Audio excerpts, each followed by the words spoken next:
చూడండి ఒకసారి 2 power 40 plus 2 power 40 plus 2 power 40 plus 2 power 40 is equals to how much అని చెప్పి 4 ఆప్షన్స్ ఇచ్చారు ఇక్కడ.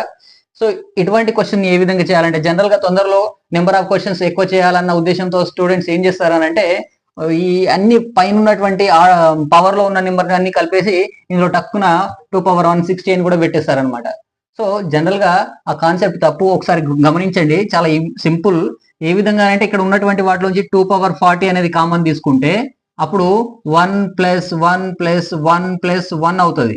ఓకే ఫ్రెండ్స్, సో 2 power 40 అనేది అట్లే ఉండి ఇదంతా కలిపితే మనకు 4 అవుతుంది.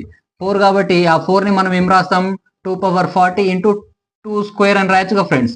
సో ఇక్కడ బేసెస్ మల్టిప్లికేషన్ లో బేసెస్ సేమ్ ఉంటే పవర్స్ ని యాడ్ చేయాలి కాబట్టి 40 + 2 అవుతుంది. కాబట్టి 2 power 42 అనేది ఆన్సర్ అవుతుంది. So option D is right answer అవుతుంది ఫ్రెండ్స్.